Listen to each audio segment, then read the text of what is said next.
On est réunis aujourd'hui pour parler des déchets du BTP. Alors, pour ceux qui sont familiers, l'avantage, c'est que j'imagine que vous avez été sollicité, vous connaissez déjà le concept des REP.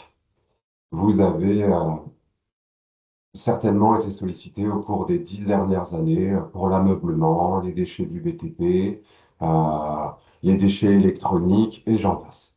Donc, mon objectif aujourd'hui, c'est de vous rebalayer rapidement qu'est-ce qui existe et également de vous présenter quelles sont les obligations pour les entreprises du bâtiment, aussi bien pour le fait que vous les accueillez dans les déchetteries publiques, mais aussi vous avez certainement des appels d'offres à faire avec du coup des devis, des chiffrages qui vont être proposés par ces entreprises. Donc je pense que c'est pertinent pour vous de voir qu'est-ce qu'il doit y avoir sur un devis, deux, trois rappels de notions simples. Je vais commencer par, je dirais, donner du contexte, c'est assez important. Donc, c'est quoi les déchets du BTP?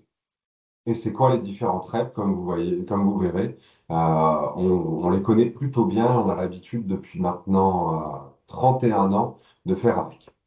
Donc les déchets du BTP, c'est une énorme majorité des déchets produits chaque année en France. Attention, ces chiffres sont avant Covid. Je ne vais pas vous l'apprendre, on a un ralentissement d'activité économique avec moins de construction neuve. Les tonnages vont être revus à la baisse, mais ne vous inquiétez pas, le BTP reste le premier secteur en quantité de déchets produits. Donc, on a vraiment on écrase les autres catégories. Vous avez les déchets des ménages, donc sac noir, sac jaune, plus pour les collectivités qui font les choses correctement, euh, 30,6 millions de tonnes. Le BTP, on est à 230. Mais qu'est-ce que c'est que ces déchets? Vous allez voir, il y a une grande diversité dans les flux. Tout d'abord, ça ne surprendra, j'imagine, pas grand monde. On est pour 50% des déchets qui proviennent de la démolition. Ensuite, la rénovation, ensuite la construction. C'est assez logique. Une entreprise, si elle fait trop de chutes sur du neuf, sur ses travaux, c'est qu'elle n'est pas rentable. Donc voilà, vis-à-vis de l'origine des flux, on ne surprendra personne. Le problème, c'est plutôt la valorisation. Pour rappel, la valorisation, c'est recyclage, réemploi, réutilisation. Réemploi, on réutilise tel quel. Réutilisation, on prend une fenêtre extérieure, ça devient un puits de lumière en intérieur. On change son usage. Les différents déchets, on a les déchets inertes, vous voyez, pierres naturelles, céramique, bitume, gravat. Les déchets non dangereux, les déchets dangereux. Là, vous avez la répartition. Sans surprise, une écrasante majorité de déchets inertes, et ça tombe bien parce que du coup, c'est facile à valoriser. Si on fait un zoom sur les déchets inertes, vous voyez qu'on est à 76,6% de valorisation. C'est-à-dire que c'est des bons élèves. Globalement, les travaux publics vis-à-vis de tout ce qui est granulat, c'est bien traité, c'est bien valorisé, ça fonctionne bien. Le problème, c'est plutôt le second œuvre, en dehors des métaux. Tout le monde a l'habitude de voir, les métaux sont récupérés, ils sont revendus. Voilà, ça fonctionne très bien. Le taux de valorisation à 90% ne vous surprendra pas. Par contre, les autres flux, là, on a une grande disparité, avec notamment les moquettes, les laines minérales, le plâtre, le verre, où là, c'est, voilà, les pourcentages parlent pour eux-mêmes. Vis-à-vis du plâtre, je vais insister sur ce point, c'est vraiment quelque chose de particulier, c'est-à-dire que si vous mélangez du plâtre avec d'autres types de déchets, vous empêchez toute valorisation, réemploi, recyclage. Le plâtre ruine vos efforts de tri. Donc vraiment, le plâtre, nous en tout cas, côté Envirobat, Fédération du bâtiment, on demande, on insiste, il faut trier le plâtre à part si on veut que ça fonctionne. Pourquoi on fait tout ça? Pareil, petit rappel, je pense que vous en avez entendu parler maintes et maintes fois. On est dans une stratégie bas carbone avec un objectif de neutralité d'ici 2050. Donc neutralité, c'est-à-dire que l'absorption compense les émissions. On ne sera pas à un zéro absolu. Vis-à-vis de cet objectif, on a énormément de dispositifs qui vous impliquent plus ou moins directement en tant qu'élu ou collectivité. Revenons à notre sujet déchets et au principe de responsabilité élargie du producteur. Les REP, c'est le principe de pollueur-payeur.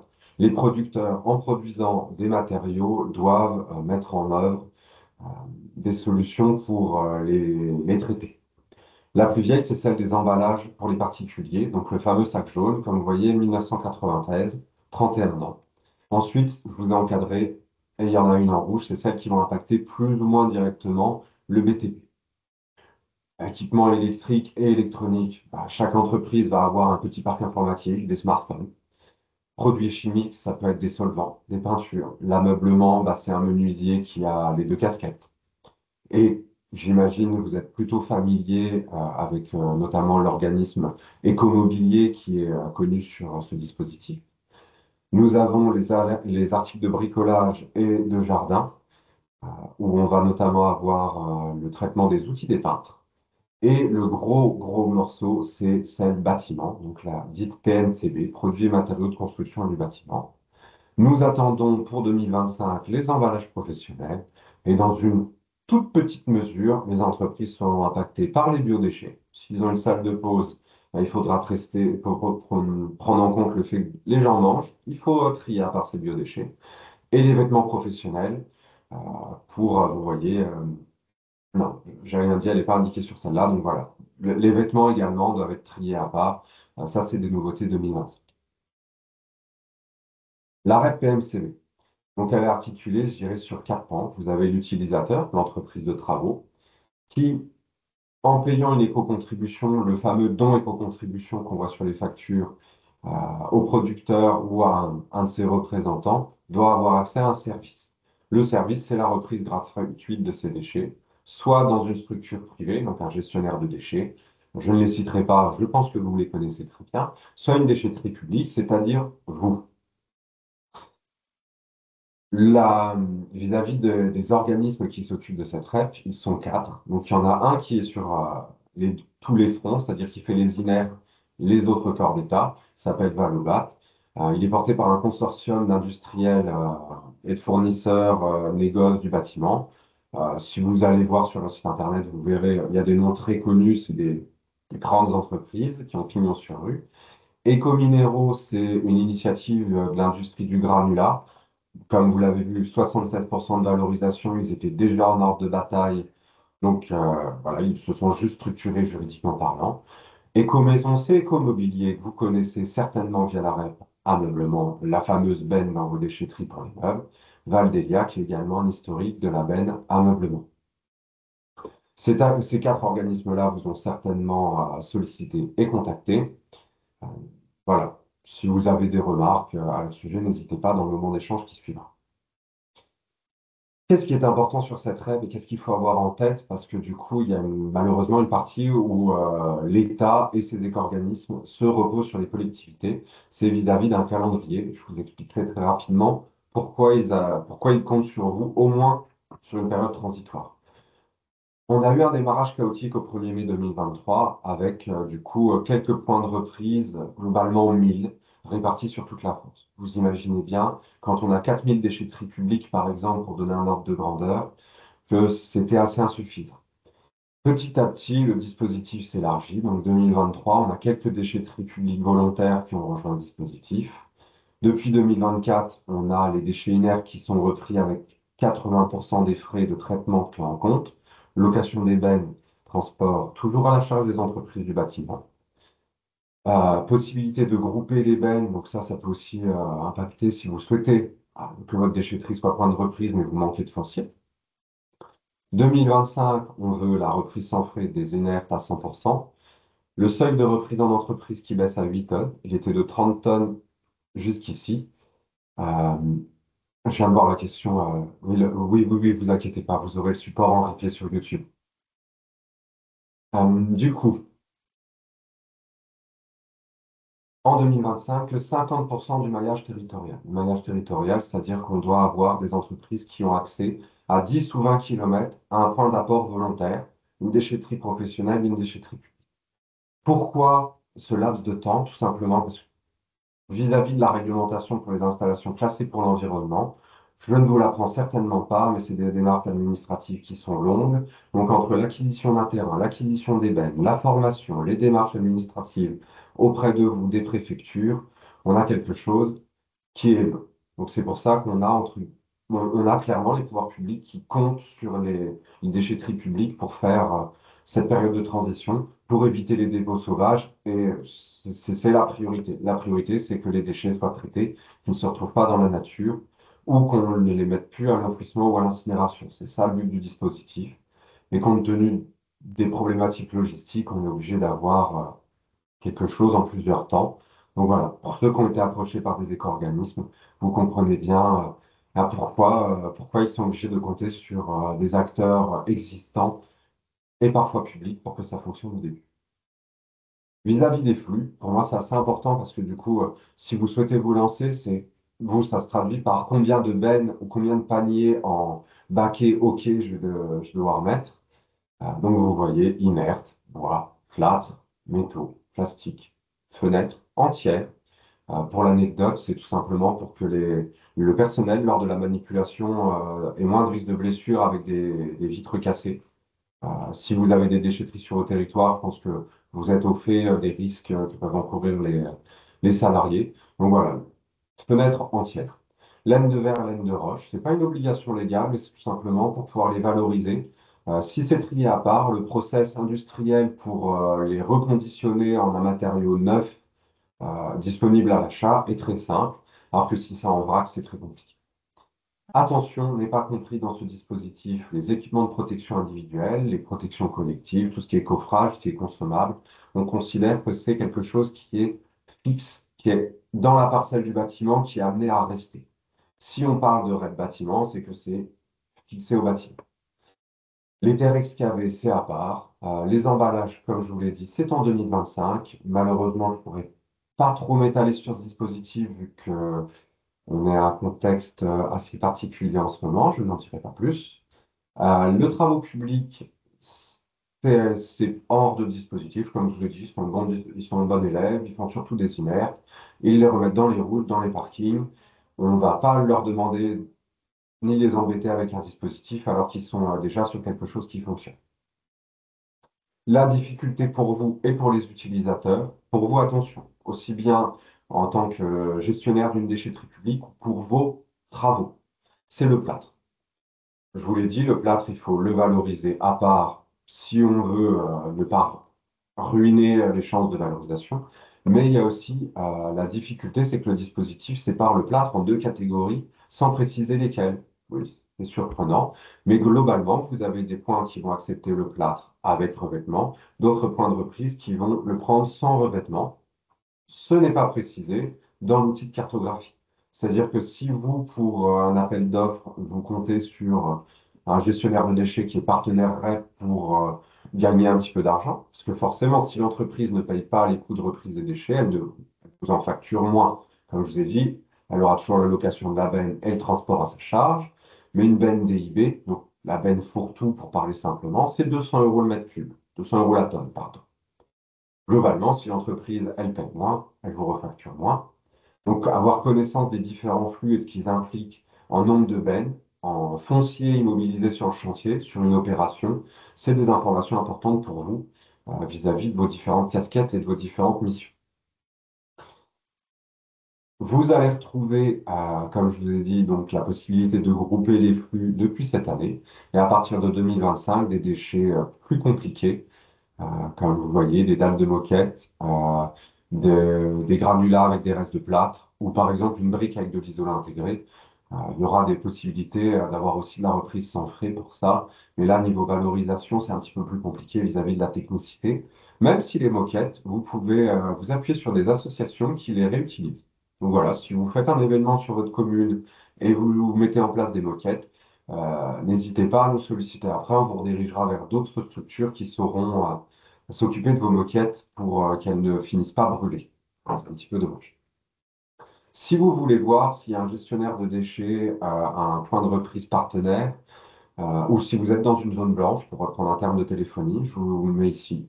Pour une fois, l'acronyme est plutôt simple à mémoriser. Donc, OCA pour organisme coordonnateur agréé. Un acronyme qui est assez simple, je le salue. Donc, je vous invite à regarder vis-à-vis de votre territoire. Qu'est-ce que ça en est? On a malheureusement sur la région Grand Est les départements ruraux qui sont assez mal lotis. La Meuse étant parmi les pires. Je ne crois pas avoir d'élus meusiens face à moi. Mais voilà, On a un territoire assez compliqué. Enfin, les départements les plus ruraux étant les plus compliqués, les villes ayant des gestionnaires de déchets, plus de structures, des négoces, parce que les négoces, du coup, sont obligés, s'ils font plus de 4 000 m² de se positionner. Pour ça que vous allez vous retrouver, du coup, avoir des fois, en fait, les fameux organismes que je vous présentais, qui comptent sur les déchetteries publiques pour couvrir le territoire et remplir leurs objectifs. Et qui dit dispositif avec des obligations, dit des contrats. Je ne rentrerai pas dans le détail, mais l'État a prévu des amendes et des sanctions si les organismes ne respectent pas leur mission. Vis-à-vis de ces zones, je ne sais pas si vous êtes familier, c'est les fameux bassins d'emploi. Donc là, vous voyez le code couleur. On a donc une distinction zone urbaine, zone rurale. L'idée, c'est que une entreprise ou un particulier qui a des déchets du bâtiment pu- puisse avoir un point de reprise gratuite à 10 ou à 20 km de son chantier, de son domicile, de l'endroit où il a généré ses déchets. Donc là, voilà, vous voyez la cartographie. Même si on n'est pas sur un découpage départemental, on reconnaît les secteurs qui, des fois, sont à cheval sur 2 zones. Pour la petite anecdote, la densité est calculée avec la Guyane, ce qui explique que, voilà, on se retrouve avec des zones plutôt rurales qui sont considérées comme urbaines. C'est parce que, du coup, la densité de la France métropolitaine est beaucoup plus importante euh, que celle de la Guyane. Donc, c'est un biais statistique. Si vous avez un trivial poursuite dans les jours à venir. Je vous remets quand même, parce que comme je vous ai dit, vous, en tant que mairie, vous pouvez avoir un chantier. Ça peut vous intéresser de connaître les modalités de reprise sur chantier. Donc voilà, vous avez des liens avec les partenaires ou savoir comment faire pour que une entreprise qui répond à un appel d'offres, bah, comme ça, vous êtes au courant qu'elle peut bénéficier de ce dispositif. Et donc pour les chantiers sur votre intercommune ou votre commune, vous savez vers où vous dirigez. Idem pour la reprise en entreprise. Là, ça ne vous affecte pas, mais comme ça vous permet de savoir ce que c'est. Et si l'entreprise, dans son devis, elle fait référence à ça, vous pouvez en avoir connaissance. Là, un dispositif qui est plus ancien, donc il a 11 ans, la REP DDS, déchets diffus spécifiques. Nous, on préfère l'appeler REP produits chimiques. C'est plus simple. Donc, globalement, c'est tous les produits dangereux, professionnels, particuliers. Vu qu'elle a 11 ans, je vais beaucoup moins m'attarder. Elle est en ordre de bataille, ça fonctionne bien. Vous avez le site Récupo, petit jeu de mots sur Récup. Et là, vous avez les différents exemples, tout simplement, de qu'est-ce qui rentre dedans. Donc, pareil, si une entreprise fait des travaux pour vous ou une entreprise de votre territoire a cette typologie de déchets, c'est toujours bon de savoir qu'elle peut les faire reprendre gratuitement. C'est mieux pour vous à tous les niveaux. Et je vous ai mis le lien de l'éco-organisme ECO-DDS pour REP DDS. Je ne rentrerai pas plus dans le détail, sauf si vous avez des questions après sur celle-là. Là, je vous ai mis un exemple tout simplement. Donc, vous avez un code avec des petits symboles. Donc là, on voit qu'on a une jardinerie. Donc, le symbole montre qu'elle reprend des engrais. Et là, donc, nous avons un symbole qui montre que voilà, ça va reprendre des peintures ou donc quelque chose qui fonctionne bien, avec forcément des plus chaotiques, mais au bout de 11 ans, voilà, c'est en ordre de bataille. Les évolutions à venir. Donc là, gros morceau pour le BTP, mais aussi pour vous. Parce que dès qu'il y a des tris supplémentaires, on vous demande de rajouter des bennes ou des paniers dans vos déchetteries ou des choses pour vos administrés pour qu'ils puissent bénéficier de ces services. Le dernier en date, c'est les biodéchets au 1er janvier 2024 qui vous a impacté. Donc là, la nouveauté pour le 1er janvier 2025, c'est le textile qui est un énorme sujet pour tous nos citoyens, de par la quantité de déchets produites ces dernières années. Donc voilà, vous avez certainement l'habitude des bennes relais. J'en profite pour dire, si vous voulez pour vos marchés proposer de la valorisation, sachez que Relais propose de l'isolant en tissu recyclé. Donc voilà, je fais un petit clin d'œil. Si vous avez ces bennes sur votre territoire, ça peut être valorisé dans vos opérations sur vos communes. Je vous ai mis du coup un petit peu de ressources si vous voulez en savoir plus, vu que là, bah, forcément, ça risque de vous impacter à un moment X ou Y. L'arrêt d'emballage. Donc, elle est attendue pour 2025. Vis-à-vis du contexte actuel, je doute d'un démarrage au 1er janvier. Pour vous donner un ordre d'idée, la consultation publique s'est achevée en novembre. Donc, on est sur quelque chose malheureusement un peu flou. Je peux juste vous dire que ça concerne les emballages industriels et commerciaux, c'est-à-dire les emballages des professionnels. Donc tout ce qui est palette, film pour les palettisations, les arceaux métalliques, les arceaux plastiques, tout ce qui permet de conditionner ou de reconditionner. Donc si vous avez une entreprise sur votre secteur qui reçoit des produits et ensuite les redispatche, ou si vous-même euh, vous recevez de la fourniture, je ne doute pas que c'est le cas, bah, c'est bon de savoir que pour les films plastiques ou les palettes, un service va venir voir le jour. J'aimerais bien vous en dire plus, je ne suis pas en mesure de le faire.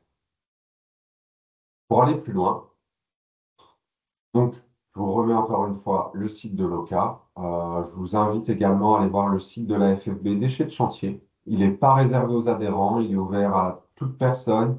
Vous avez la possibilité de voir si c'est un point de reprise de l'arrêt de bâtiment ou non. Vous avez de la documentation, une fois aux questions. Euh, Vous avez peut-être la déchetterie de votre intercommune ou de votre commune qui est dessus. Et si la fiche n'est pas à jour, vous avez le droit de m'envoyer un mail en râlant un petit coup, je me ferai un plaisir de corriger tout ça. Euh, il y a 300 déchetteries publiques sur la région Grand Est, donc juste ne m'envoyez pas toutes les déchetteries d'un coup, je n'y arriverai pas. Mais voilà, n'hésitez pas à faire un petit tour. C'est vraiment réservé à tout type de profil, il n'y a pas besoin de connexion. C'est un bon complément au site de Local Bâtiment. Pour vos opérations, regardez bien que du coup les entreprises qui répondent à vos appels d'offres respectent le tri 7 flux ou comme vous l'avez bientôt le tri 8 flux. J'insiste encore une fois sur le plâtre. Si vous voulez vraiment que les entreprises qui répondent à vos appels soient vertueuses, il faut qu'elles le trient à part. Vous vous doutez bien que les déchets dangereux sont à part et il y a des dérogations possibles selon certains critères. Euh, voilà, la taille, la quantité de produits de déchets générés. Mais voilà, ayez bien ça en tête pour vos appels d'offres. On n'attend pas de vous que vous soyez expert, mais l'idée, c'est de savoir qu'il y a tout ça. Une entreprise qui répond à vos marchés, elle doit écrire noir sur blanc dans son devis ce qu'elle veut faire des déchets, c'est-à-dire qu'elle doit estimer une quantité. J'insiste sur estimer. Elle doit vous mettre un prix unitaire. Attention, c'est le prix tout compris, c'est-à-dire qu'il va y avoir de la main-d'œuvre, du transport, de la location de benne, et forcément, comme je vous l'ai expliqué, de moins en moins de frais de reprise, parce que l'idée, c'est que l'entreprise puisse bénéficier de l'arrêt PMCV pour que vous puissiez payer moins. Et elle doit indiquer où les déchets seront emmenés. Vous êtes, en tant que propriétaire du déchet, responsable de celui-ci jusqu'à son élimination ou sa valorisation. Donc attention, en le confiant à une entreprise, vous restez responsable de celui-ci. Donc quand vous recevez des offres, faites bien attention à cette obligation, à cette mention déchets dans les devis. Je vous ai mis un document de la CMA, comme ça il est accessible à tout le monde, donc c'est la CMA Grand Est. Le tableau en est un extrait, vous verrez, c'est un très bon résumé. Et du coup, je reste disponible si vous avez des questions. Merci de votre attention et j'espère avoir été assez clair sur cet énorme morceau que sont les déchets du bâtiment.